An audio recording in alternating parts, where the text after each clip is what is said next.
diz eu sou, o mundo se cala, todo homem treme ante o seu poder.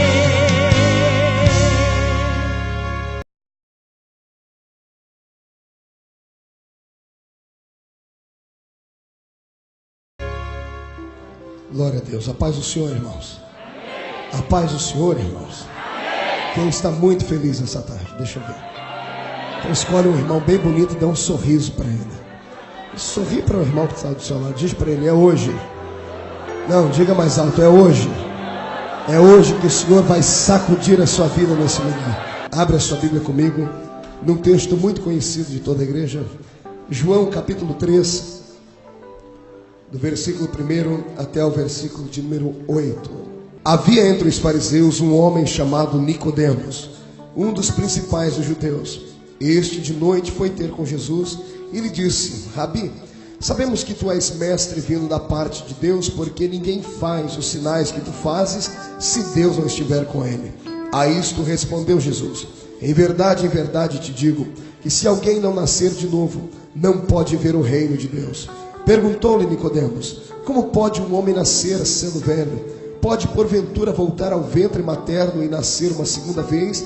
Ao que respondeu Jesus, em verdade te digo, que quem não nascer da água e do Espírito, não pode entrar no reino de Deus. O que é nascido da carne é carne, o que é nascido do Espírito é Espírito. Não te admires de eu te dizer isto, o que te importa é nascer de novo. O vento sopra onde quer, ouves a sua voz, mas não sabes de onde vem e nem para onde vai. Assim é todo aquele que é nascido do Espírito. Amém? Pai, eu te glorifico uma vez mais, te exalto uma vez mais e me coloco na sua presença nesta tarde para ser um canal de bênção para a sua igreja. Eu te empresto a minha boca e a minha mente, Pai, para ser este lugar. Eu te faço 2 pedidos ainda antes de pregar. O primeiro pedido é que todos os demônios que saíram das profundezas do inferno para virem contra nós, que batam em retirada agora ou sofram as consequências do fogo de Jeová que vai descer sobre nós nesta tarde. O segundo pedido, ó Deus, é um pedido de atrevimento espiritual que eu sempre faço. Abre a porta do palácio celeste sobre a igreja de Camboriú agora e envia, Senhor, uma comitiva alada de pelo menos 8 serafins, 8 anjos de fogo que refletem o brilho da sua glória. Quero 2 serafins aqui nesta tribuna, um à minha esquerda, outro à minha direita. Quero 2 serafins na entrada da igreja, 2 serafins na galeria da igreja e 2 serafins na nave da igreja. Que eles comecem a sobrevoar este lugar agora e comecem a esparramar brasas de fogo agora. E onde houver um crente batizado com o Espírito Santo, renova ele agora. Sacode a nossa alma, o nosso espírito e nos faz viajar nas suas revelações, em nome do Senhor Jesus, amém?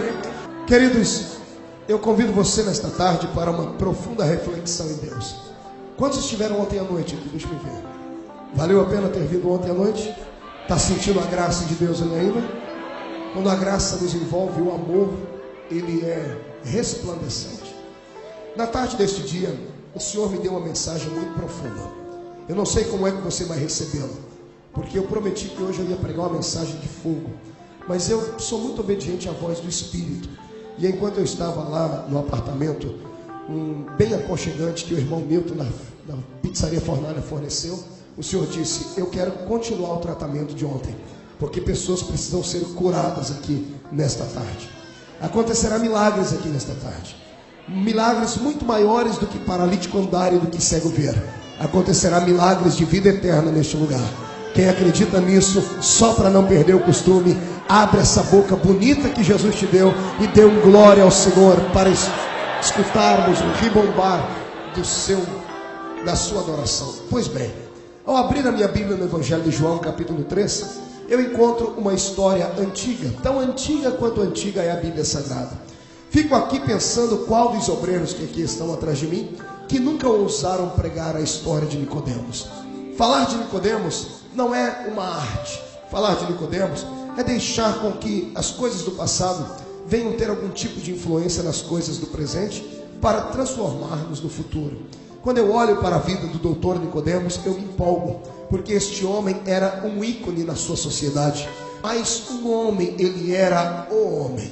Nicodemos, se eu perguntasse a esta igreja que estuda, que ama a Bíblia, esses crentes que passam noites sem fio estudando, indo para faculdades, lendo livros sobre a Bíblia, eu tenho certeza que cada um teria aqui uma opinião acerca do doutor Nicodemos. Se eu perguntasse para vocês quem era Nicodemos, possivelmente alguém me diria assim: pastor Marcos, ele era um doutor da lei. Sim, ele era um doutor da lei, mas ele era muito mais que um doutor da lei, Alexandre.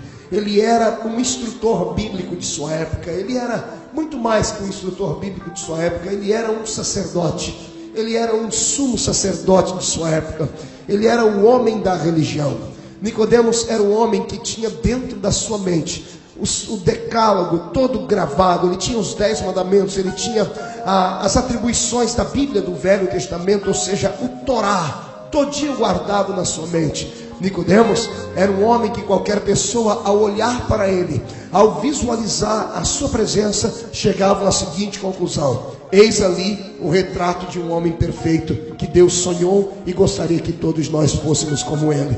Nicodemos era um homem que, além da nomenclatura santa, além de ser um pastor presidente em Israel, além de ser o professor bíblico da escola sabatina de Israel, além de ser um mestre da sinagoga e ainda mais pertencer ao sinédrio, à política judaica, Nicodemos também era o homem da aparência de santidade. Ele não tinha apenas o nome de santo, ele tinha também a sua aparência. Ele não saía de casa com roupas coloridas, ele não saía de casa com roupas apertadas, ele não saía de casa com uma roupa comum.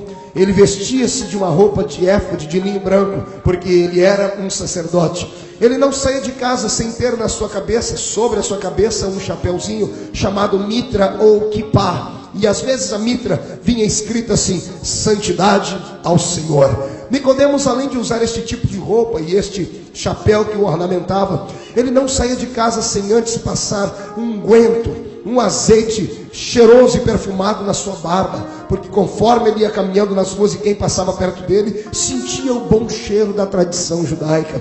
Nicodemos, raramente você o veria sem ter debaixo dos seus braços um grande pergaminho embrulhado que traria ali dentro as leis, as profecias e tantas coisas mais. Ufa! Nicodemos era o homem, o sonho de todos os demais homens. Eu imagino que quando ele caminhava pelas ruas da cidade, quando ele encontrava com os judeus que tinham na mão seus filhos, quando tinha um filhinho do sexo masculino, quando o doutor Nicodemos passava, o pai parava, inclinava em reverência à santidade do doutor Nicodemos e fazia com que o seu pequeno filho se inclinasse também. E quando o doutor Nicodemos já estava de costa, o pai dizia ao filho: quando tu cresceres, o meu sonho é que tu sejas como ele, por grande homem de Deus. Eu imagino que o doutor Nicodemos era o sonho de toda jovem solteira de Israel. Eu imagino que quando as jovens passavam em grupinhos do lado da mãe e passavam perto do doutor Nicodemos, e o perfume daquele unguento que estava na sua barba, e o estereótipo do doutor Nicodemos, e a autoridade do doutor Nicodemos diante de todas as pessoas, faziam com que as moças sonhavam. E eu imagino elas diziam assim: se Deus me abençoar e eu for fiel a Ele, quando eu crescer, o Senhor vai me dar um homem como aquele ali. Doutor Nicodemos era o sonho de toda sogra.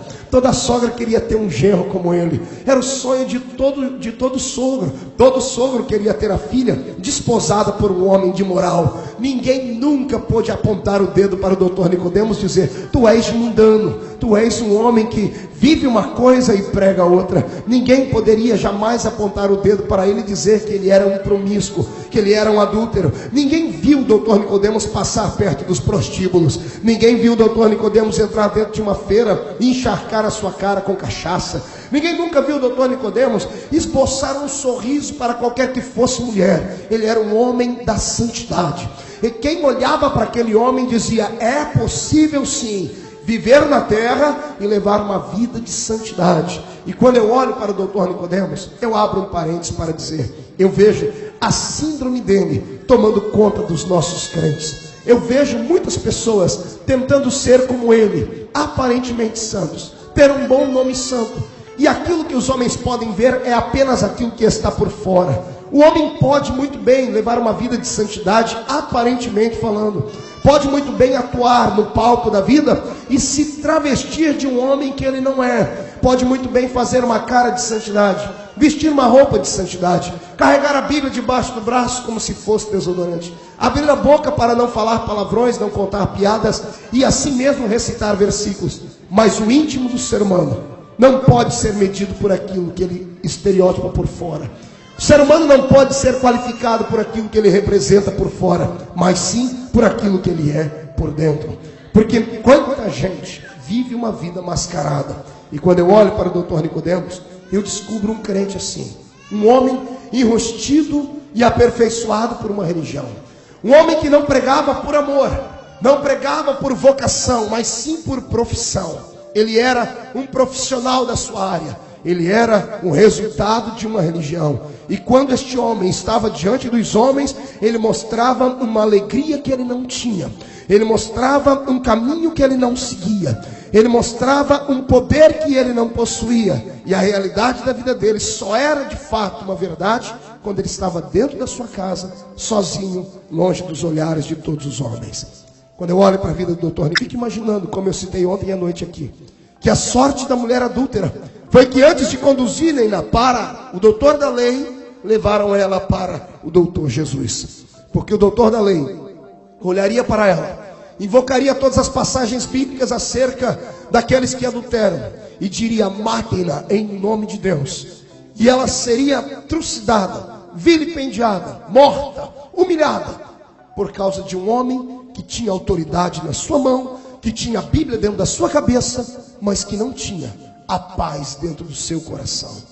Quando eu olho para o Dr. Nicodemos, eu dou uma olhada no meio da igreja agora e fico imaginando: quem entre nós é possuído pela síndrome de Nicodemos? Quantos de nós, que aparentemente falando, somos os primeiros a irem para o céu quando a trombeta tocar? Pessoas que aparentemente são santas, vestem uma roupa de santidade, cuidam da aparência, cuidam do cabelo, não se pintam, não se maquiam, não vão para a frente de uma TV, não colocam roupas escandalosas, colocam roupas como a religião manda, mas que por dentro são seres humanos frios, insensíveis, não são alegres, não têm paz, não conseguem adorar. Entram para dentro de uma reunião como essa e são verdadeiras estátuas de igreja. São crentes que representam, aparentemente falando, aquilo que a igreja pede. Mas quando Deus desce na reunião, ele não pode abrir a boca para glorificar, porque é santo demais. E acha que sorrir é pecado, acha que levantar a mão é pecado, acha que abraçar o irmão é pecado, acha que dar um beijo na face do irmão é pecado. Nesta tarde eu venho contra você no nome de Jesus para profetizar que a verdadeira alegria da fé é você estar aqui dentro e ser feliz. Se pudesse hoje, nesta tarde, resumir a Bíblia Sagrada em apenas uma palavra acerca do pensamento de Deus para o homem, eu resumiria a Bíblia em uma palavra: felicidade. Diga comigo, felicidade. Chama a atenção dele e diz: você tem felicidade?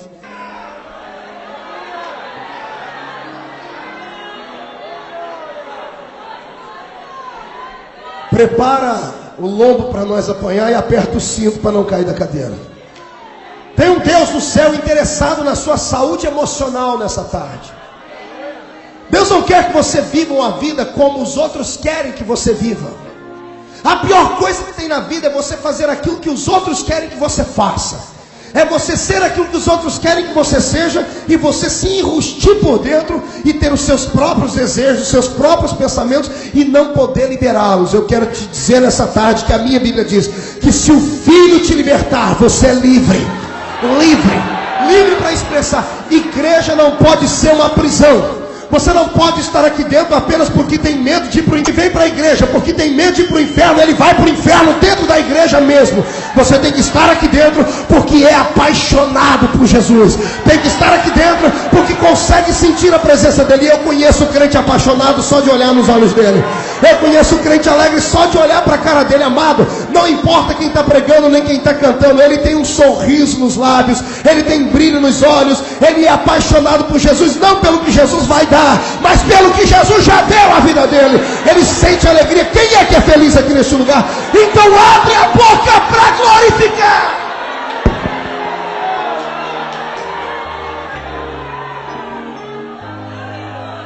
Cara feia para mim é fome, irmão. Quem foi que botou na sua consciência de que você ter uma cara feia é sinônimo de santidade? Nicodemos, quando andava para a rua, irmão, ele não podia sorrir, ele não podia abrir os dentes para mostrar para as pessoas o sorriso. Por quê? Porque a religião havia feito ele um homem tão santo, tão poderoso, que ninguém podia tocar nele, ninguém podia sentir a presença dele, ninguém podia sequer olhar nos olhos dele. Amados, eu conheço tanto crente assim, tanto crente que você chega perto dele, você não tem temor a Deus, você tem medo mesmo. Parece que o cidadão vai abrir a boca só para te amaldiçoar. Pessoas que entram no nosso meio e ficam sondando o jeito da gente ser, o jeito da gente vestir, o jeito da gente olhar. Amado, o seu cabelo vai até o pé, a roupa também, mas a sua língua acompanha o mesmo tamanho do cabelo e da roupa. Não adianta ser desse jeito, você tem que ser feliz. Se você está aqui dentro e não consegue adorar, eu conheço crentes assim que entram numa reunião como essa, e ao invés de sentir Deus, eles ficam atormentados. Por quê? Porque ele olha de lá, tem uma mulher pintada, olha de lá, tem uma mulher com o cabelo cortado, olha de lá, tem uma outra com a roupa justa, e ela diz, não pode ser assim. Mas não é que ela não quer que a pessoa seja, é que a própria pessoa, essa que está olhando, morre de vontade de ser como ela, morre de vontade de pintar o rosto, de cortar o cabelo, mas não tem coragem, é frouxo mesmo, não tem coragem. Aí vê os outros que têm coragem, quer mandar a alma dele para o inferno. Deixa eu lhe dizer uma coisa, cuida da sua vida nesta tarde, deixa a sua experiência com Deus e deixa os outros seguirem o caminho deles. Você não é juiz. Deus não colocou ninguém na igreja para ser juiz. Eu não posso julgar você, você não pode me julgar. Você tem que ter a sua experiência com Deus. É por isso que você vem para a igreja e fica aí com essa boca de aço, essa língua de ferro, não sente Jesus, não pode glorificar, não derrama uma lágrima. Nesta tarde Jesus quer curar você. Eu repreendo esse espírito de religião e profetizo o Espírito Santo sobre a sua vida. Ai, me cantorova nagassuri, me candarabahá.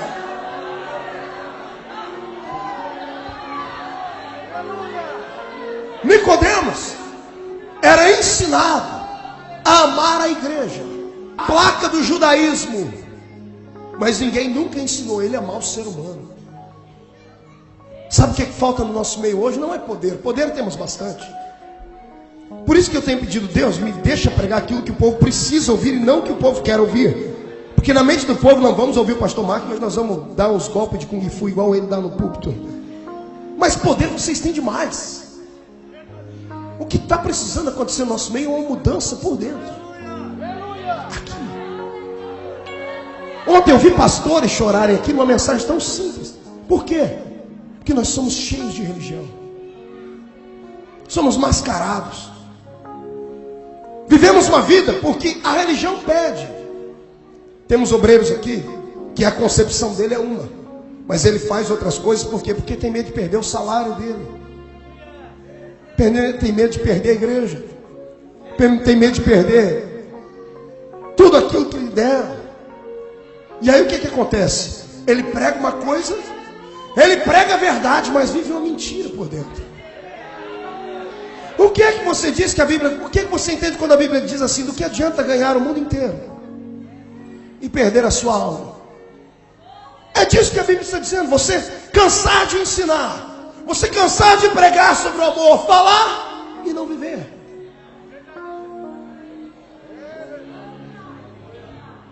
Tira a máscara nesta noite, nesta tarde. Seja você por um momento. Seja você, Deus respeita você, Deus respeita a sua personalidade, sim. Você não é um super-homem, Deus não quer uma igreja cheia de super-homens, nem cheia de mulher maravilhas, não. Deus quer uma igreja cheia de seres humanos, mas que são sinceros. A hipocrisia tem que ser colocada debaixo dos pés. Somos os fariseus do século 21. A maior briga de Jesus não foi contra o diabo. A maior briga de Jesus foi contra a religião que já existia. Não tinha uma religião mais santa do que o judaísmo, amados. Se a religião, se a santidade externa pudesse salvar alguém, o judaísmo era a religião de Deus. Porque o judaísmo ensinava a pessoa a comer. A sua religião proíbe você comer alguma coisa, proíbe beber, mas comer. O judaísmo proibia a pessoa comer. O judaísmo proibia a pessoa se vestir. O judaísmo proibia os homens a fazerem coisas, as mulheres a andarem com o rosto exposto. O judaísmo era religião santa, sagrada. Olha os fariseus, batiam no peito, jejuavam e oravam 3 vezes por dia. E um dia Jesus olhou para eles, Jesus falou assim: vocês são um bando de sepulcro caiado.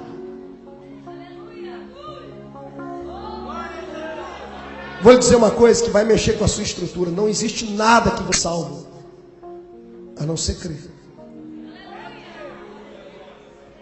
Você entendeu? Pastor, calma aí, não foi isso que me ensinaram, te ensinaram errado.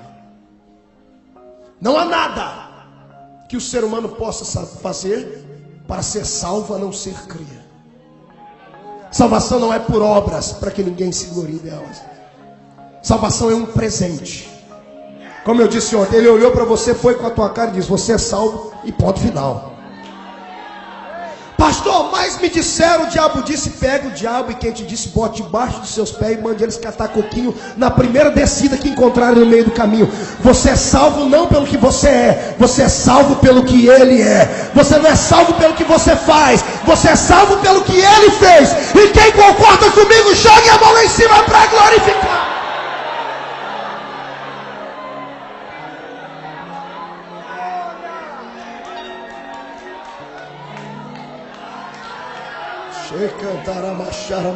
Dá uma olhadinha de canto de olho para a cara do irmão, que você vai descobrir agora a síndrome de Nicodemos. Dá uma olhadinha para ele.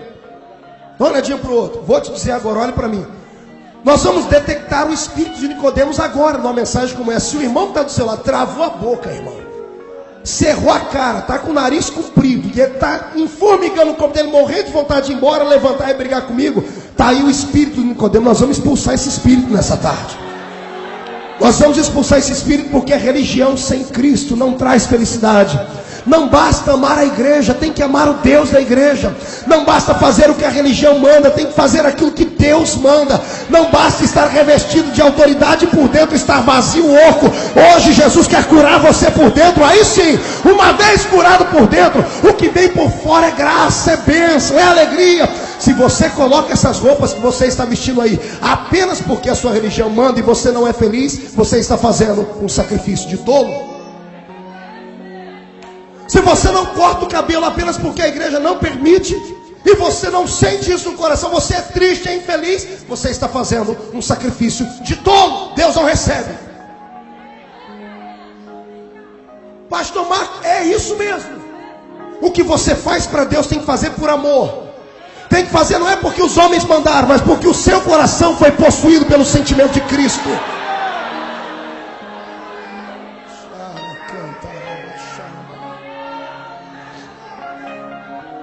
As mulheres da minha igreja, quando passam dos 30, 33 anos de idade, envelhecem precocemente. Envelhecem, por quê? Porque por dentro cria uma raiz de amargura. Porque queriam ser um pouquinho melhores, queriam ser mais bonitos, mas por dentro não querem, não podem. Por fora tem uma opressão. Aí começam a envelhecer, aí vem para a igreja e se transforma numa detetive de Jesus. Vem, dobra o joelho, já levanta e liga as anteninhas de vinil e começa a olhar para todo mundo e anotar: aquela lá tá, aquilo não é de Deus. Aí quando tem uma oportunidade, aí tem uns que chegam até a profetizar: está na hora de Deus consertar. Deus tem que consertar você primeiro, irmão.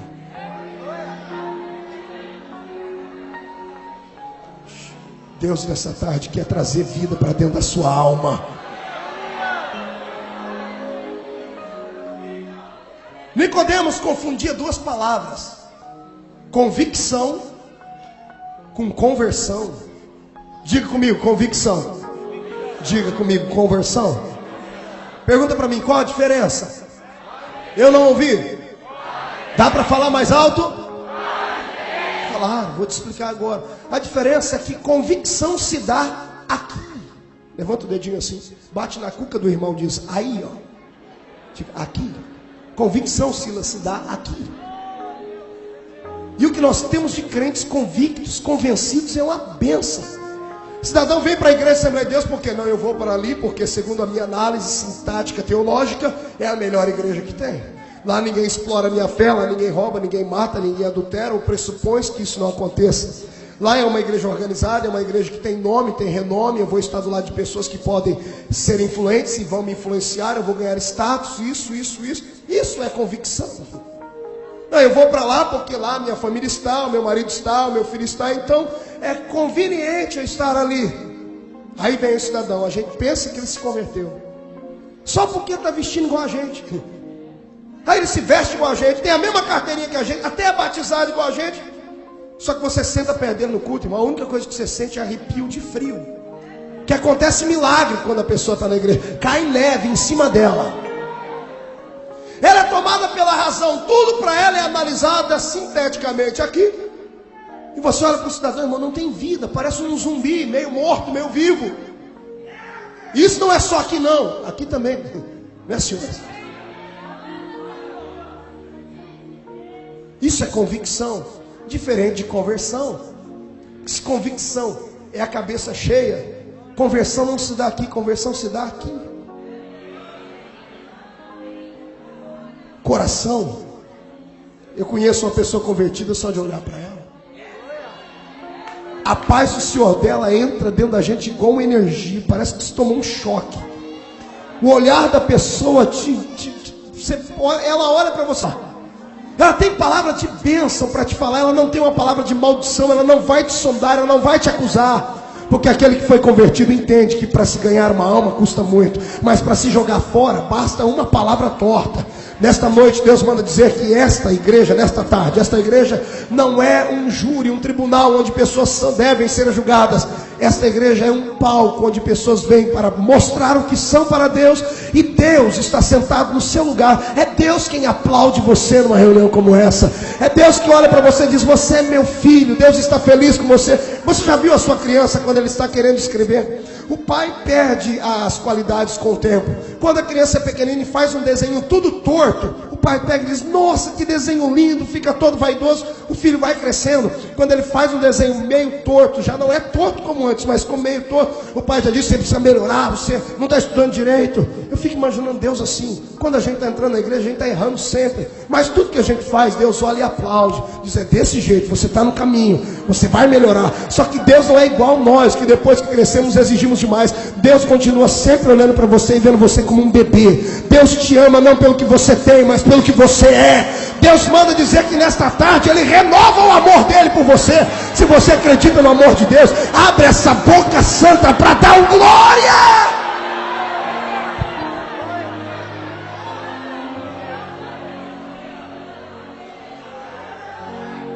Combustível do crente não é poder, tem que ser amor.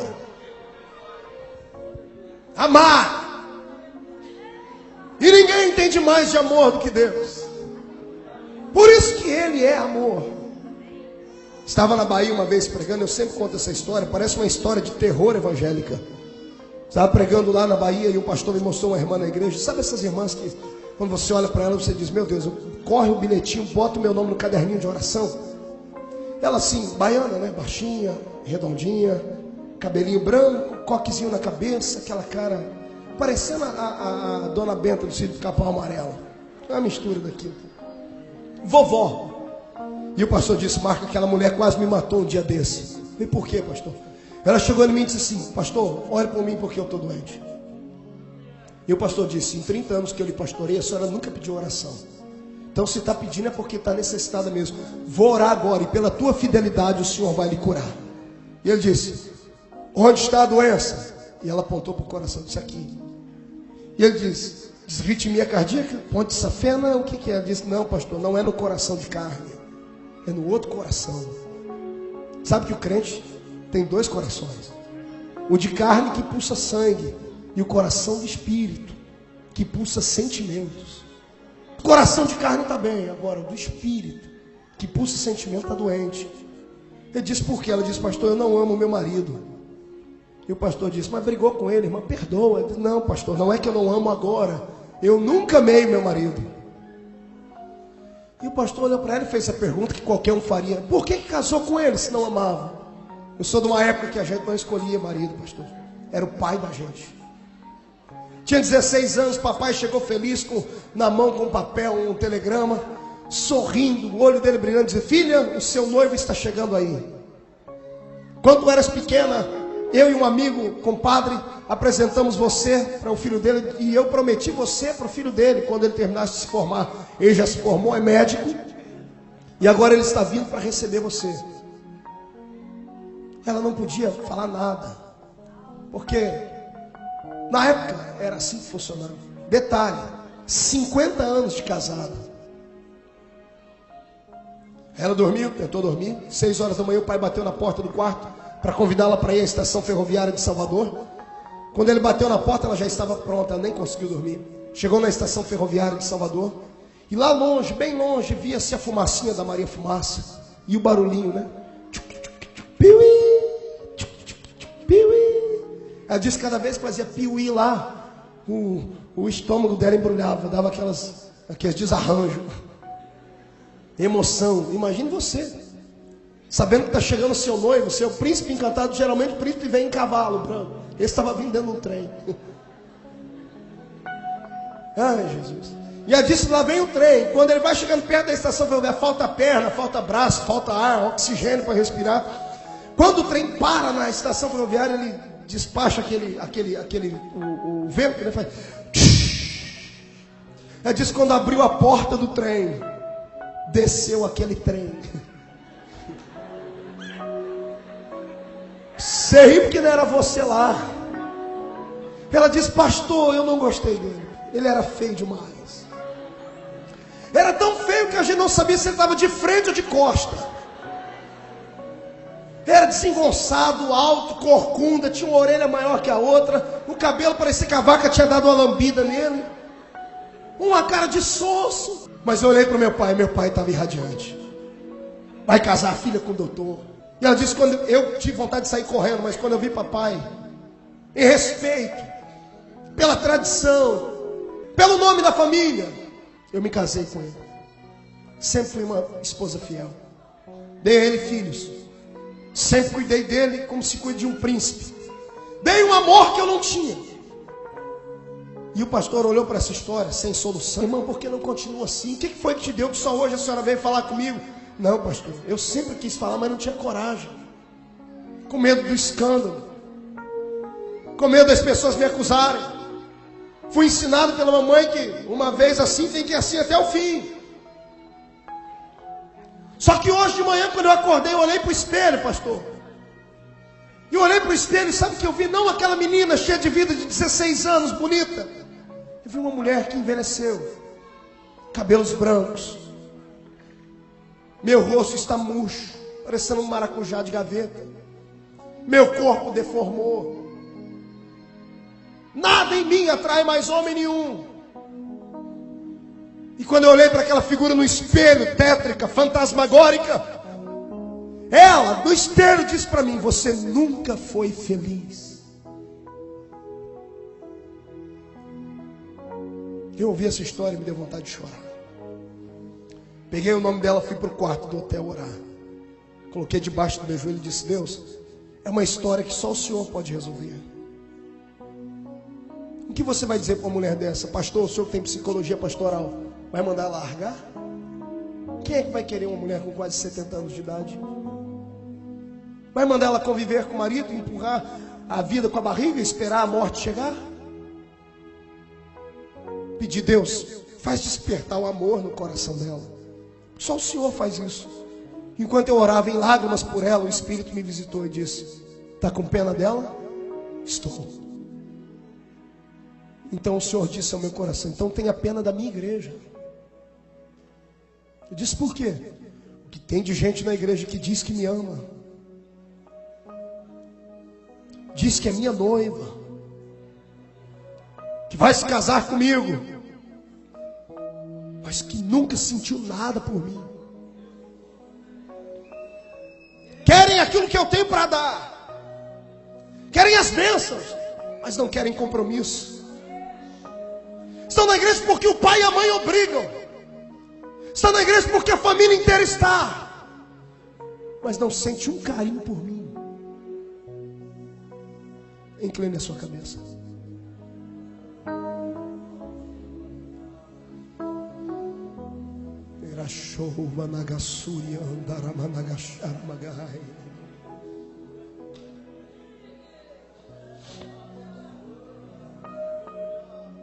Por isso que você é triste. Por isso que a sua única alegria, quando você vem aqui para dentro da igreja, tem gente que gostaria de trazer o colchão para morar aqui dentro da igreja. O culto não é para ele uma prestação de coisa sagrada a Deus, o entretenimento. Gosta das músicas, gosta de ouvir as palavras, os testemunhos. O fogo pega no irmão da esquerda, pega no irmão da direita, e você está sempre aí, metódico, vazio, sem experiência. E o tempo vai passando, aí vem a frustração. Porque o amigo que aceitou Jesus junto com você foi longe, e você está aí atrás. Aquele que começou com você missionário lá na Bolívia, e você malemar consegue ficar de pé dentro da igreja. Seus sonhos foram bloqueados. Por quê, pastor? Qual foi o meu erro? O seu erro foi se envolver demais com a religião. Você é igual Nicodemos, você mata pessoas no nome da sua religião. Tu és mais santo do que Deus.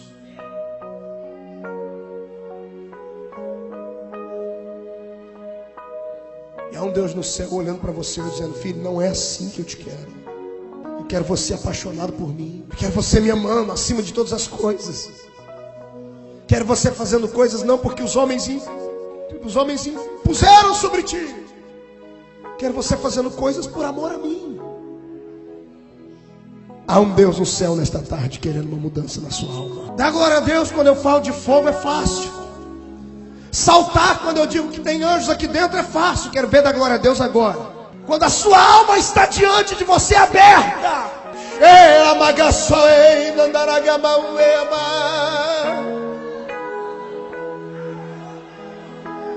Quanta gente aqui dentro mascarado igual Nicodemos. Em casa é um inferno. Mas quando vai sair da porta para fora, por causa da sociedade, por causa da razão, das conveniências, pega na mão do marido que lá dentro de casa dorme em cama separada.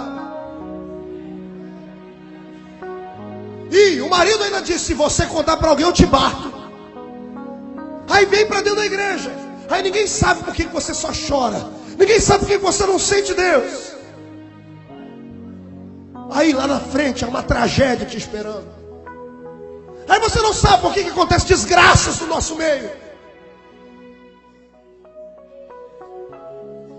Uns meses atrás eu encontrei um pastor e eu chorei com ele. Eu vi que ele estava triste, quebrantado demais. Me aproximei dele e disse: pastor, me ajuda. Ele dizendo para mim. Cheguei em casa esses dias, no apartamento. Eu sempre fui irredutível, inflexível com as coisas da igreja, com a doutrina, com isso. E o meu filho mais novo era o que mais me deu trabalho. Passei perto da quarto do meu filho e vi a porta entreaberta. Eu vi alguma coisa balançando dentro do quarto e eu entrei para ver. Domingo à tarde, na parede o nome do meu filho embaixo escrito: ama Jesus. E do lado disso o filho enforcado, 16 anos de idade. Por que uma criança se enforcou? Filho de crente, filho de pastor. Porque a opressão em cima de quem é crente é muito grande. Obrigamos que todo mundo seja como nós e não respeitamos os sentimentos. Nesta tarde eu profetizo que vai descer um bálsamo sobre nós. Tu vai sentir o amor de Deus. Não olhe para o céu e veja um Deus que na mão esquerda tem um chicote e na mão direita tem um cajado para lhe bater. Não, olhe para o céu e veja um Deus com os dois braços abertos, olhando para você dizendo: eu te amo.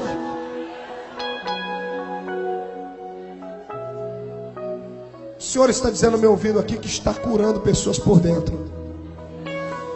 Feche seus olhos. Vai lá, Espírito. Cura. Isso, chora, rasga a sua alma, deixa a lágrima descer uma vez na vida. Homem não chora, homem de Deus chora sim. Chora. Você não é uma máquina.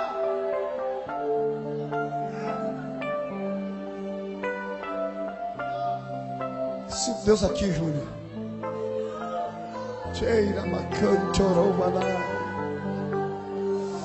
Libera, Senhor, uma unção de poder agora aqui dentro. Onde o Senhor encontrar um crente que te serve por amor, Pai, faz ele ficar alegre. E onde houver aquele que não te serve por amor, por imposição, Pai, deixa ele quietinho do jeito que ele está, para nós descobrirmos quem ele é, para curarmos. Mas onde houver alguém, ó Pai, que é apaixonado por Ti, faz explodir a Sua glória dentro dele. Se você serve a Deus por amor de verdade, levante a mão para cima e glorifique a Ele. Ore em outras línguas agora.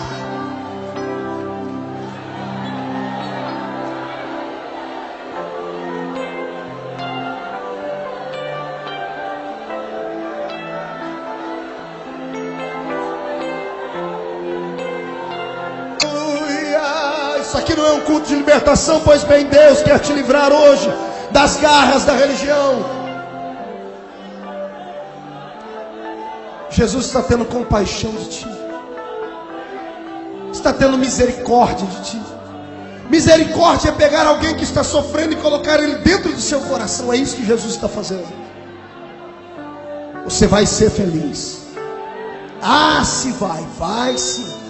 Eu profetizo que antes de você sair daqui, o demônio da tristeza, que já está arrumando as malinhas dele, vai ter que se mudar lá para o Polo Norte. Quando você chegar em casa, vai chegar aliviado, vai sair daqui com tanta alegria, que por onde passar, a sua sombra vai curar as pessoas no meio da rua. Vai sair daqui tão animado, pastor, companheiro que está pregando, se for sensível e ouvir essa mensagem, dizer, eu preciso ouvir ela. Que a próxima vez que você agarrar o microfone, antes de você saudar a igreja com a paz do Senhor, Jesus vai derramar unção na igreja só para testificar que Ele te ama. Você entende isso? Eu não sirvo o Deus da idade medieval. O Deus da idade medieval exigia coisas que os homens não podiam dar. O Deus do Velho Testamento matava as pessoas porque não podiam ser como Ele queria que fosse. O Deus do Novo Testamento fez o contrário. Já que no Velho Testamento Ele matava o homem, no Novo Testamento Ele morreu por mim e por você. Se você serve o mesmo Cristo que eu, receba o poder do sangue dele sobre a sua vida e glorifica!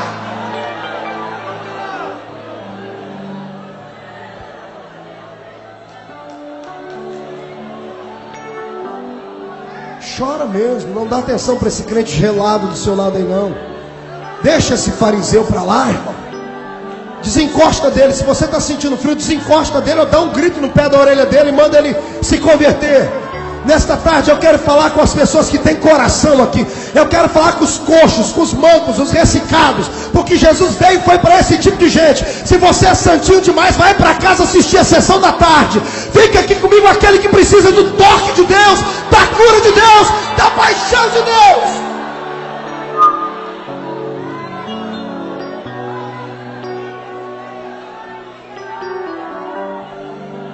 Ai, Nicodemos. Nicodemos ensinava o caminho do céu, falava de perdão, mas só daqui para fora. Diante dos homens ele era um imortal. O problema dele não era diante dos homens, era quando entrava dentro de casa. Quanta gente que aqui dentro é uma coisa, né? E quando é, a máscara cai.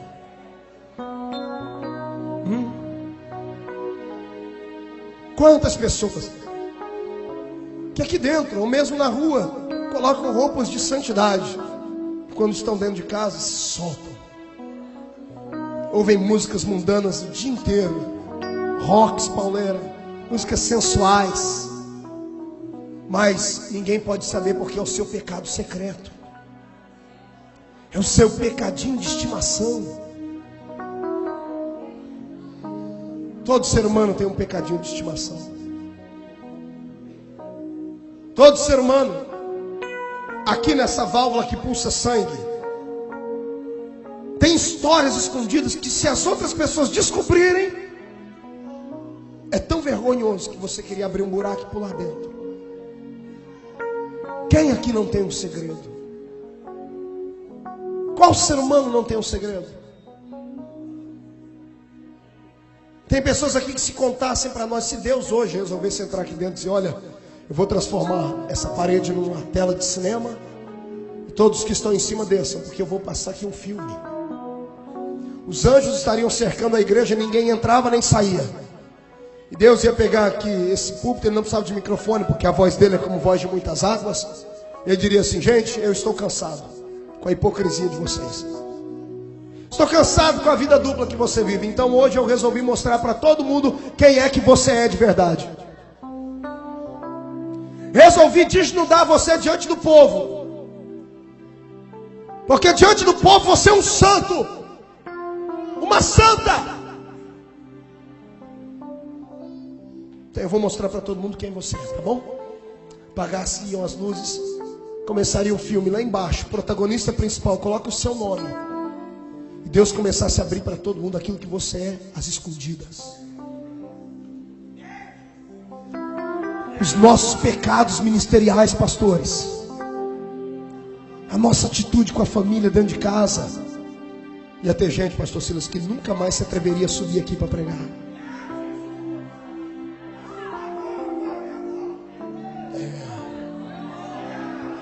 Me incentiva que eu prego mais. Me incentiva que eu prego mais.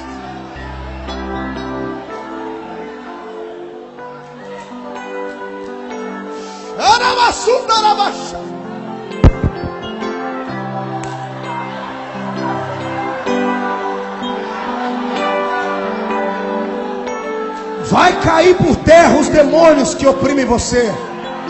Hoje Jesus vai tirar essa máscara, vai tirar essa roupa, essa fantasia de super-homem, essa fantasia de Mulher Maravilha e vai mostrar quem você é. E hoje sim o diabo vai te respeitar. Vai ter que te respeitar.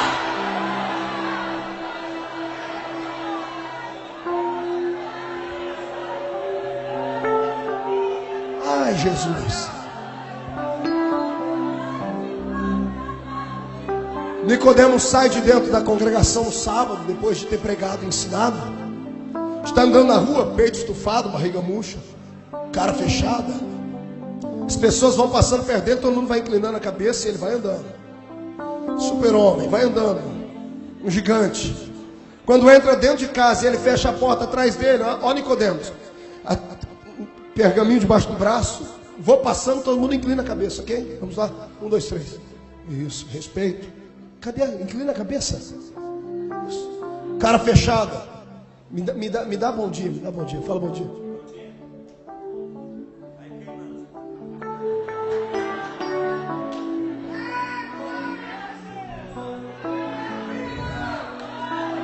Quando ele entra dentro da casa dele, ele entra, dá uma olhadinha por cima do ombro, não tem ninguém olhando. Passou, ele fecha a porta assim. Joga o pergaminho para um canto. O peito estava assim, né? E solta. A barriga fica aquele cemitério de frango. Tira a mitra. Tira o peitoril com as pedrinhas preciosas. A roupa de linho branco, põe uma roupa cinza. Vai para frente do espelho. Olha para aquela cara feia. Tira o óleo da barba. E chora. Por quê? Porque ele queria ser melhor do que aquilo, mas não era. É igual você, que peca, mas não queria pecar. Luta, mas não consegue vencer. Mas os outros não podem saber. Então você se transforma quando entra aqui dentro. Grita, dá glória, pula, pá. Quando vai chegando a hora de ir para casa, vai dando uma angústia, uma tristeza.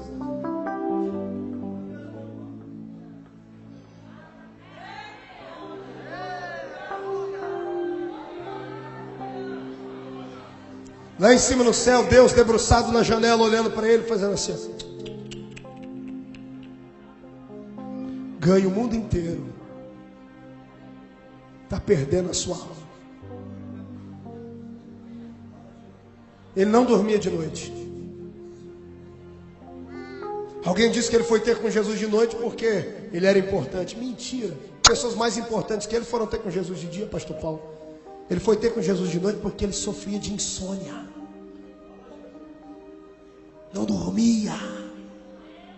Quantos crentes que para dormir tem que ter uma caixa de remédio do lado da cama dele. Crentes deprimidos. Você dorme com esse barulho? Crentes deprimidos. A ciência diz que a depressão é uma doença da alma. Eles dão remédios paliativos para mexer na adrenalina, para ver se a pessoa fica mais acesa, mais alegre. Mas não tem remédio para depressão. Por quê? Porque é na alma. Como é que um crente cheio do Espírito Santo pode ter doença na alma? Fala para mim. Como é que crente que anda com a Bíblia debaixo do braço, vem na igreja, canta e está deprimido? A depressão leva a uma tristeza profunda e a pessoa quer morrer. Quer que eu te diga o que é? Uma vida dupla. Mostra para os outros uma vida que não é, e a vida que queria ser não consegue. Aí dá um conflito na alma. Freud chama isso de crise existencial. Quantos de vocês já pegaram o carro e saíram sem rumo?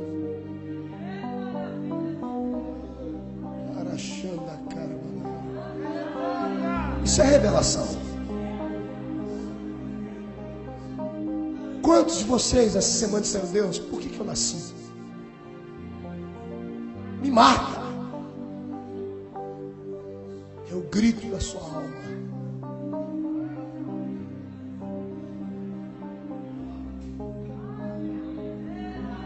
Há um Deus no céu olhando para você. E o pior não é isso. O pior é que Ele não pode fazer nada enquanto você não quiser. Deus não vai interferir na sua vida se você não convidar.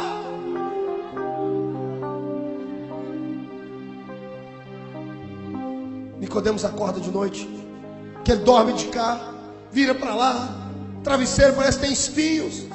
Levanta, vai na cozinha, pega um pouco de água, bebe, escora na geladeira,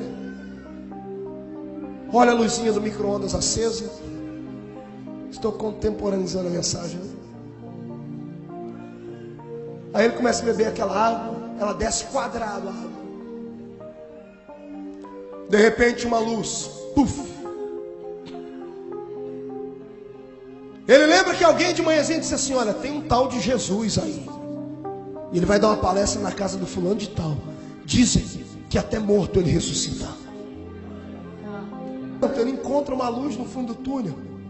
O coração acelera, dá aquele desarranjo no intestino. Ele olha para o relógio, já está na hora, ele já deve ter começado a palestra. Ele abre a porta e sai correndo. Quer encontrar esse Jesus? Quando ele põe o pé para fora da casa dele, problema. Ele olha para a roupa, cadê a fantasia de super-homem? Ele entra para dentro de casa, tranca, vai no guarda-roupa e pega a melhor fantasia. Vai para frente do espelho, ensaia uma cara feia, passa o óleo na barba, põe pergaminho debaixo do braço, murcha a barriga, estufa o peito e vai para onde Jesus estava. Ele vai conjecturando no meio do caminho. Hoje eu vou encontrar Jesus e vou dizer: eu preciso de paz, eu preciso de perdão, eu preciso de vida, eu não tenho. Eu ensino uma coisa que eu não consigo viver. Eu preciso ser salvo.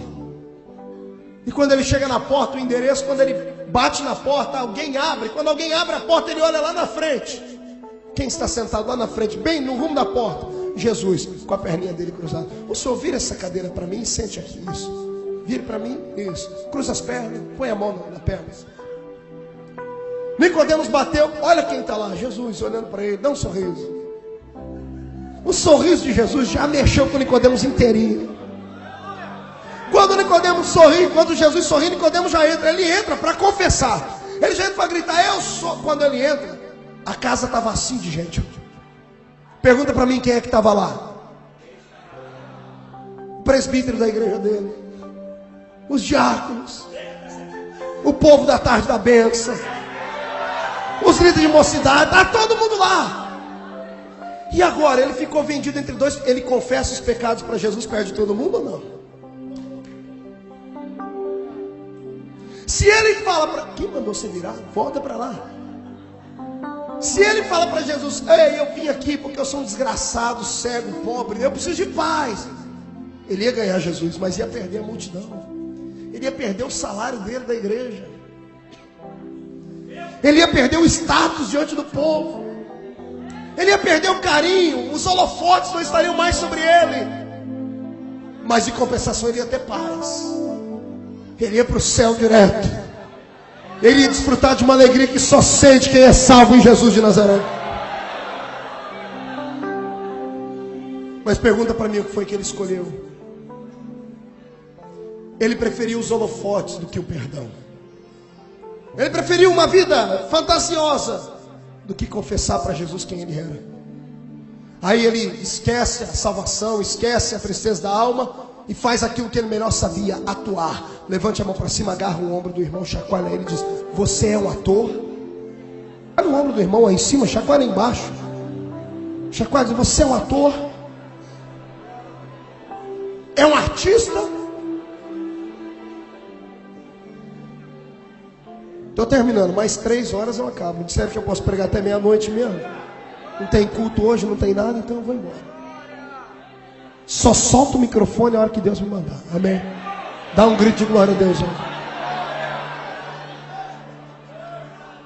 Ele esquece tudo, ele olha para Jesus, pastor, e diz assim: vou pregar. Eu sei que tu és mestre vindo da parte de Deus, porque ninguém faz os sinais que tu fazes se Deus não estiver com ele.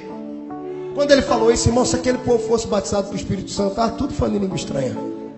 Cada vez que ele lançava uma palavra para cá, o povo dava glória a Deus, pulava, batia. Por quê? Porque era o pregador. O povo se ilude com barulho de homens. O povo se ilude com oratória. Deus não. Nicodemo está dizendo: eu sei que tu és mestre. Dá um grito aí de glória a Deus. Cada vez que eu falava, você cutuca o Senhor e dizer: esse é o meu pastor. Eu sei que tu és mestre vindo de Deus. Tinha gente dentro, ele vai dar um coro nesse Jesus, porque ele conhece a Bíblia. Ele vai pôr Jesus debaixo do braço. Ninguém faz os sinais que tu fazes se Deus não estiver com ele. E qual é o homem que não se empolga com aplausos? E o povo vai aplaudindo, Nicodemo vai ficando cheio. Eu já li sobre ti em Gênesis, Êxodo, Levítico, Número, Deuteronômio, Josué, Juízes, Ruth, Samuel, Reis, Crônicas, Neemias, Esther, já Salmos, Provérbios, Eclesiastes, Cantos, Isaías, Jeremias, Intenções, Ezequiel, Daniel, Osé, Joel, Amós, Badias, Miqueias, não Sofonias. Eu já li sobre ti na Bíblia inteira. O povo já estava desmaiando. Meu Deus, isso não é homem. E quando estava todo mundo já desmaiando, acaba os argumentos dele, terminou o sermão. Quando ele termina o sermão, Jesus grita de lá: acabou, Nicodemos? Pergunta para mim. Acabei. Agora vem cá, você vai ser Nicodemos, eu vou ser Jesus. Vai lá, vai lá, vai lá. Isso. Termina de dizer: eu sei que tu és mestre vindo de Deus. Não, grita alto, grita alto. Está pior do que eu, tem que convencer o povo, vai. Ninguém faz os sinais que tu fazes. Quando ele terminou, ele levanta os 2 bracinhos e faz assim. Quando ele acabou o sermão, o povo estava desmaiando de poder. E aqui sentado na cadeira de frente com ele tem uma figura que não fez nada.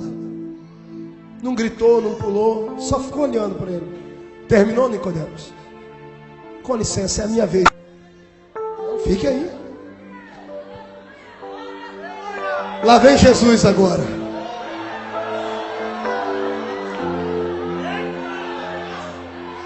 Cada passo de Jesus era um desarranjo que dava nele. Jesus vai se aproximando e o povo vai dizendo: é agora, briga de titãs. Você pode pedir misericórdia mesmo. Jesus chega perto dele e diz assim: meu filho, você é tremendo. Não tem pregador igual a você na Palestina. Já ouvi muitos. Sério. Você tem a Bíblia na cabeça. Essa sua roupa de santidade, essa mitra, santidade ao Senhor, esse pergaminho de baixo. Você fez a lição de casa. Você é um bom orador. Você é perfeito aos olhos dos homens. Só tem um problema. Eu sou diferente deles. Eles escutam o que sai daqui. Eu escuto aqui.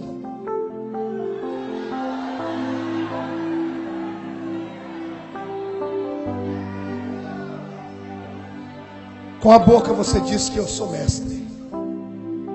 E com o coração você diz, eu sou um desgraçado. Mas você não tem coragem de falar para eles, perto deles. Você é um fraco, covarde. Deus não tem pacto com covarde.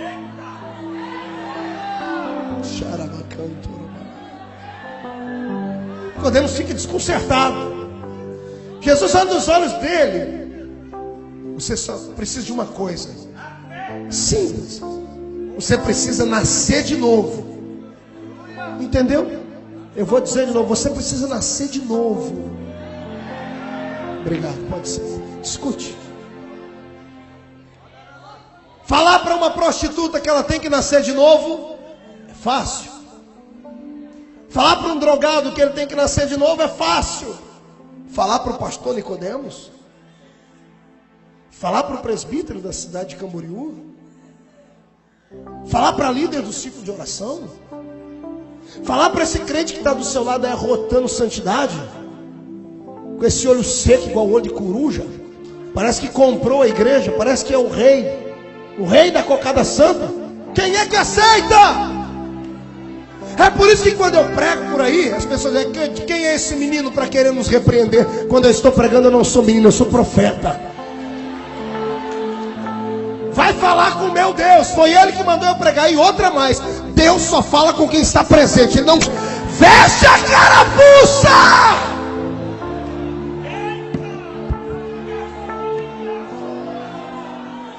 Tem que nascer de novo. Nascer de novo não é só aceitar Jesus, não. Nascer de novo é você parar, refletir, falar, eu estou vivendo uma vida desgraçada, pobre, colocar de lado e começar uma nova vida em Cristo. E esta tarde é a porta que vai te abrir para esse tipo de milagre. Você quer mudar de vida? Eu vou te fazer a pergunta, você quer mudar de vida? Quer ser feliz, quer ser alegre? Quer receber felicidade para andar na rua igual bobo, sorrindo assim, as pessoas olhar para você e falar, o que você tem? Você diz, eu estou feliz, eu nasci de novo. Quer ser feliz? Quer sair daqui hoje e ter autoridade contra os demônios? Quer ter poder, que quando chegar na rua da sua casa, os demônios que mandavam lá já ter mudado de lá? Quer ter autoridade para chegar na porta de um terreiro de macumba, expulsar os demônios e não sobrar demônio nem para fazer cachaça? Quer poder para isso? Então vem comigo nascer de novo! Quer nascer de novo? Ei, essa pergunta não é para quem é crente, não. Para quem não é crente, para quem é crente. Jesus não estava falando para prostituta, ele estava falando para o doutor da religião. Tem que nascer de novo. E o doutor pergunta, que jeito? Tem que nascer primeiro da água, símbolo da purificação. E segundo, tem que nascer do Espírito. Deus vai transformar você nessa tarde numa pessoa sensível. Se você nunca sentiu Deus, se prepare para sentir hoje até cair no chão. Se você quer ter experiências com Deus, se prepare, porque Deus vai abrir hoje a dimensão espiritual para a sua alma. Você vai enxergar o céu aberto. Aquele que depõe, diz diante de Deus, eu preciso mudar, Deus fica de pé e defende ele.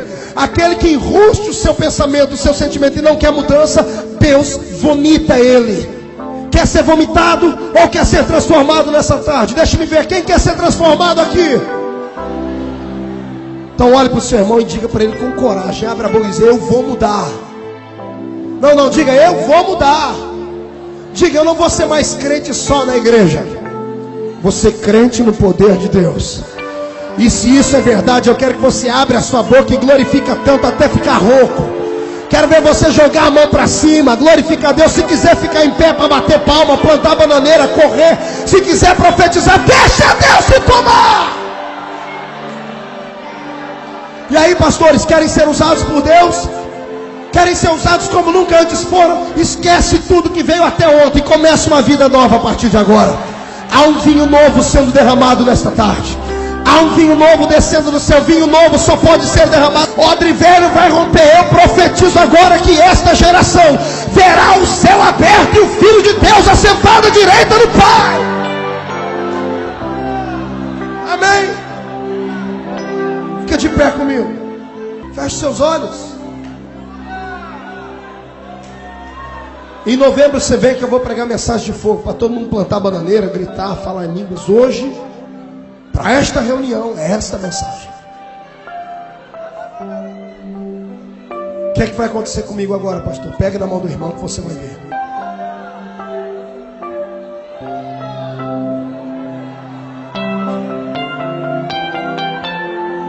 Vento vai soprar.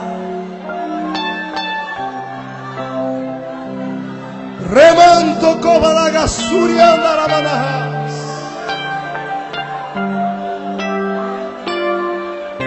Vento vai soprar. Escute, o pensamento deste sermão é esse. Está na hora de viver uma vida de verdade e não mascarada. Uma vez Deus me deu uma visão. Eu vi um lobo no meio de uma montanha, correndo entre as árvores, uivando inconsolável, matando suas presas, ficando com pedaços dela na unha, no dente. Até que ele chegou em um lugar, um bosque lindo, e ao longe ele viu um aprisco cheio de ovelhas. E quando ele viu a vida das ovelhas, o lobo parou e ficou observando.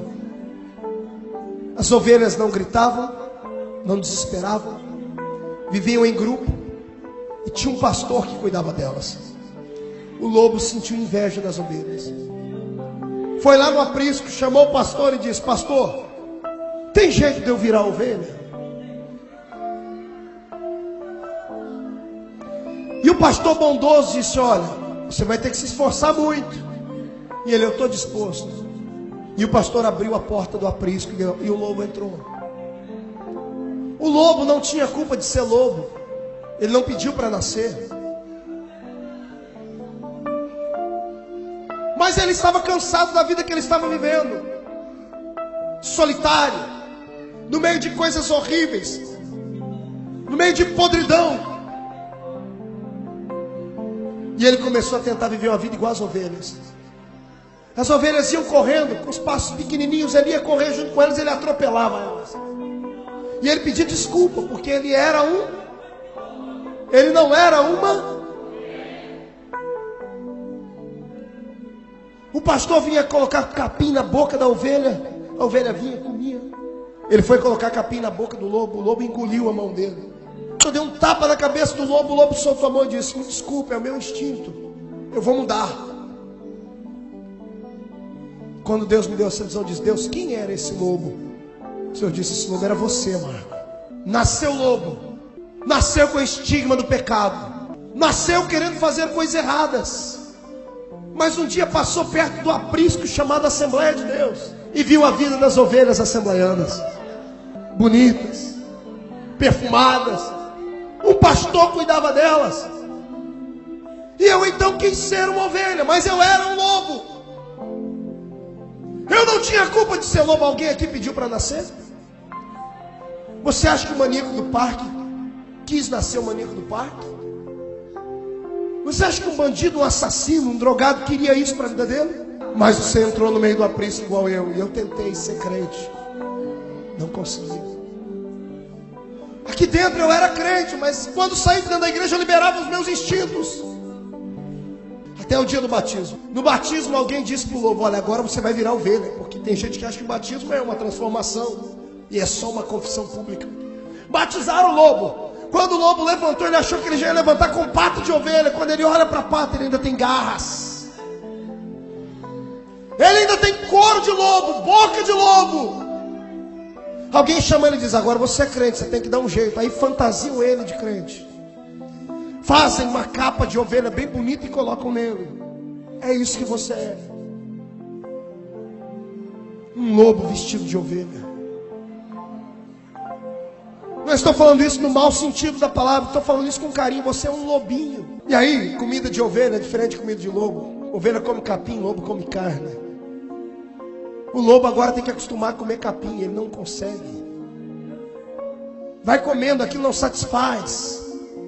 Chega uma hora que ele não aguenta, espera todo mundo dormir, pula a cerca, tira a capa de ovelha, pendura e vai para os bailes. Vai para os botecos. Vai para a casa de prostituição e ninguém está vendo, porque à noite a ovelha e o pastor dorme. Aí no outro dia bate a dor na consciência.